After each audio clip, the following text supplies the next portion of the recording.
Welcome back to another edition of Campus Report. Today, Cody Thomason investigates autism, its effects, and a New Mexico organization that offers help. I looked into an Albuquerque man's dream of running without worries that led to a nationwide craze.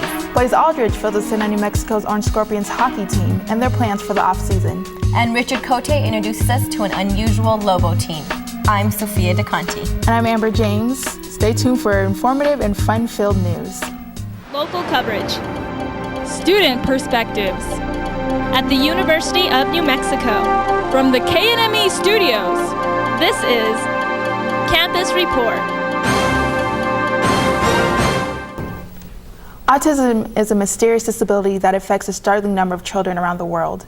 There are numerous organizations that help parents and children deal with the disorder, including one in Albuquerque. Cody Thomason reports. Autism affects 1 out of every 150 childbirths and is considered one of the fastest growing developmental disabilities in the world. Liz Thompson, president of the New Mexico Autism Society, describes some of the characteristics related to autism.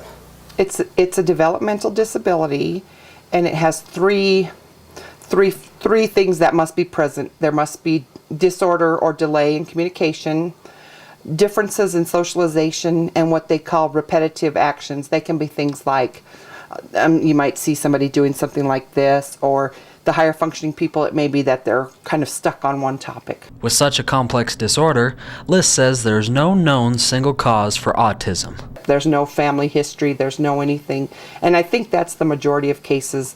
There are people who say vaccinations cause, there's been no science to hold that up. People are looking at environmental toxins. While there may be no solitary reason for autism, there are many symptoms parents can look for to see if their child is autistic. Language disorders or delays is a sign. Even though autism is complicated, Liz says that if you start treatment early, there is hope. One of the key things in autism is to diagnose them early and start treating them early, and then you can have the most impact. To help in the battle against autism, the New Mexico Autism Society serves the city of Albuquerque along with the entire state.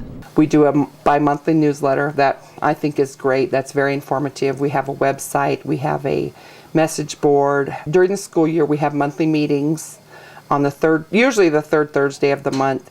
Anybody is invited. Besides the New Mexico Autism Society, there are other organizations helping in the battle against autism.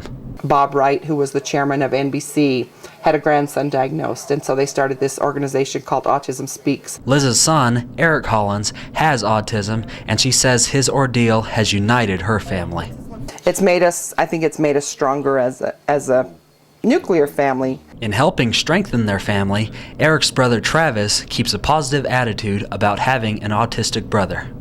It's definitely helped me out a lot, I guess, because you have to be a lot more patient with Eric as opposed to other kids, because he doesn't really understand as much, like as far as you yelling at him. So looking ahead, Liz has high expectations and hopes more people will learn about autism. One of my big goals for autism in general is that people will finally start to understand it and not be so judgmental. For Campus Reports, I'm Cody Thomason. Pain relief is their mission, but footwear is their business. Z-Coil, a small company that began right here in Albuquerque, that's product has traveled the country. For over 10 years, Z-Coil Pain Relief Footwear has been changing people's lives by relieving their pain and improving their mobility. Lucia Gallegos, the daughter of founder Al Gallegos, says the idea arose when her father, an avid runner, started to have the typical injuries associated with running. After going through tennis shoe after tennis shoe, he thought, if I had a shock absorber underneath my foot, I bet you I could run farther or faster without getting injured. And so the more he ran, he kept thinking about that, and then he finally decided to go ahead and try it. So he ordered some springs from a spring company. So they sent him a whole box of springs, and he cut open the shoes that he used to run in, and he stuck them in there and he glued them up. He ran like that for quite some years, gaining nothing but attention from everyone he encountered. They looked really, really funny looking. And so people would ask him, well, what's going on with your shoes? There's something wrong with your shoes. And he would tell them, no, I deliberately put the spring in there so that I can run more. And he says, now my back's not hurting and my knees aren't hurting and whatever.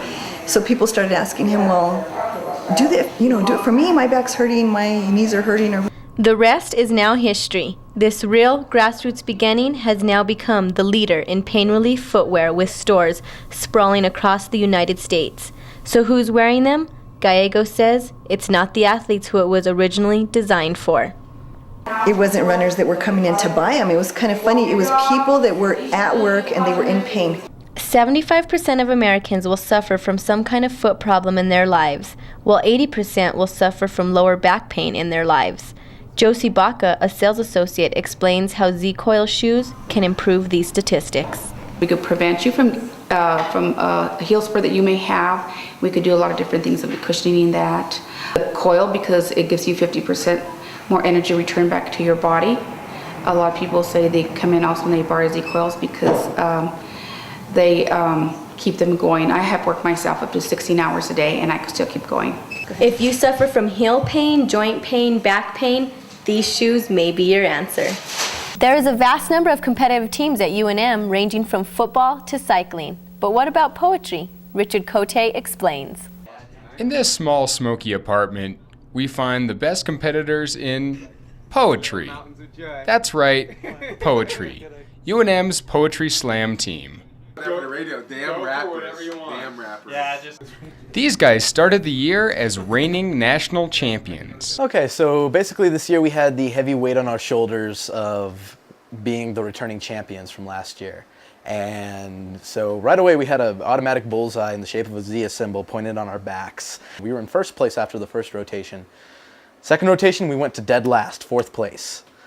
If you're wondering what a Poetry Slam team sounds like, they sound a little like this. I think it's helping. So don't stop me now without me. I speak through many voices. This stuff ain't about me. This is a rhyme flip for the dime skipped on B-sides. Poetry written on paper to serve as tissue when the streets cry. But America, don't cry for me. Hakeem Bellamy tells us what the Poetry Slam community is like.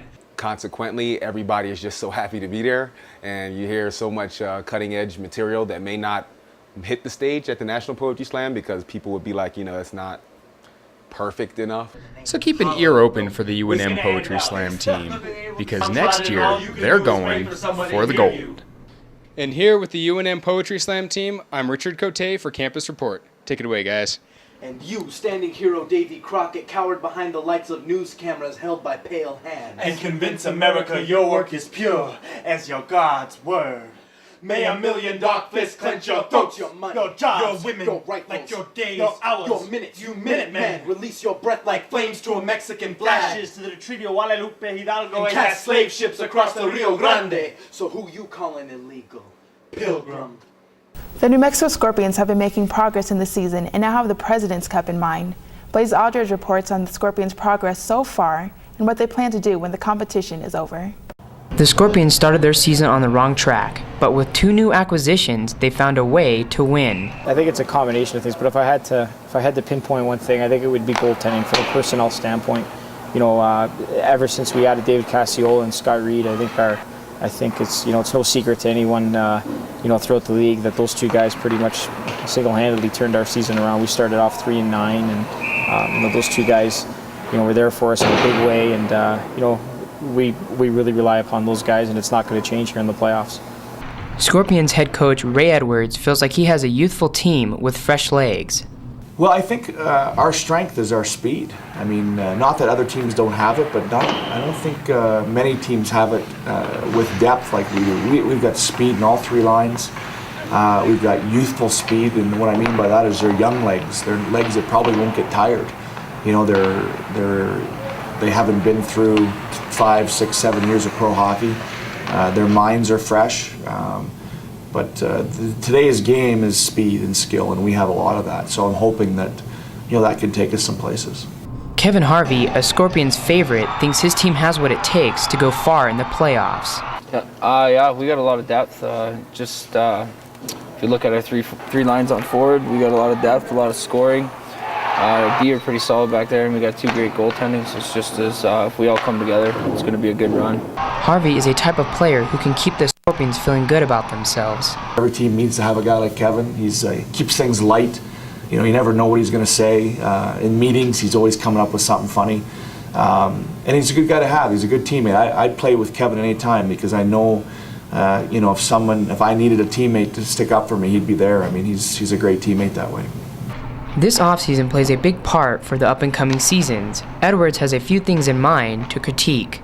The other thing is just continue to look at our system and look at how to improve, and specialty teams would be another thing. I mean, every year I look at, there's usually 4 things I point at how we need to get better, and definitely right now specialty teams will be one of them. The assistant coach also has to play a key role in the offseason. Personally, my job is to help our head coach Ray Edwards. Being the assistant coach is to help recruit players for next season. Obviously, you can't bring every guy back on the team. Although we'd love to have every guy back, it's tough. So we've got to do our job by recruiting young guys. Okay, as the Scorpions continue their playoff run, they're hoping to get their hands on the President's Cup. This is Blaize Aldrich reporting.